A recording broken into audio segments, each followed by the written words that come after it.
the Putin administration disagrees on how to achieve military victory. Putin's vague goal of demilitarizing and denazifying Ukraine seems to have baffled even the most ardent pro-Kremlin propagandists a year after the invasion. State television is full of clashes and contradictions as Putin's talking heads struggle to agree on what constitutes a Russian victory, as Russian war efforts on the ground stall and falter. No one on the panel of Monday's episode of the popular talk show The Meeting Place seemed to have a firm grasp on Moscow's war aims or the means by which they might be achieved. I've been all over the country dozens of times in the last year and 2 months since the start of the special operation. I keep getting the same questions. Why is it taking so long? Why isn't it more decisive? Why aren't we killing them like rats? Host Andrei Norkin asked rhetorically.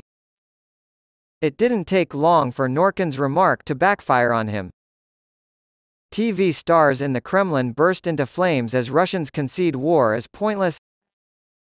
Analyst Viktor Olovich said to the host, "You know, when you say that your audience, your viewers are asking you why we aren't being more harsh, why aren't we destroying all of them like rats, I would answer them with a question.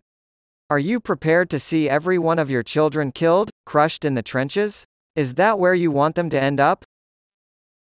Norkin, who seemed flustered, retorted, "They are asking this question because they don't want that. Who ordered that more bombs be dropped on them?" using Olovich's previous statements as an example. To which the expert simply responded, "No longer relevant, because Russia currently lacks resources to establish control over Ukraine and won't get these resources in the near future." Not everyone agreed on that during the show. Orwellian doublespeak at its finest. State Duma member Alexander Kazakov insists that nothing short of a full Russian victory will do to bring an end to the war. "I am opposed to war and in favor of peace. After our victory, I am for peace," he declared. When pressed for a concrete definition of success, he instead delved into fanciful speculation. "If we get to the borders of NATO, either through our military or diplomatic efforts, Ukraine disappears from the political map," as Kazakov put it. As a result, the United States withdraws from Eurasia, and along with the governments of China, India, and other major powers on the continent, will establish our own standards. A member of Putin's advisory council, the Council for Interethnic Relations, where Bogdan Bespalko sits, had a much simpler definition of Russian victory. "What happened," he said, "was the destruction of Ukraine's nationhood." Ivan Trushkin, a co-host on the show, sneered at the guests' responses, calling them a call to surrender, before offering his own, nebulous idea of when Moscow can declare victory. "It would be the elimination of a threat," he said, "if the Kremlin were to win.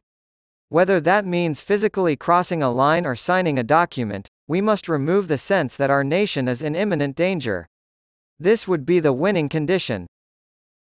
Russia's top Putin poodle exhorts countrymen to prefer death by violence to military defeat. All of Russia's state-funded news networks have been having the same conversations.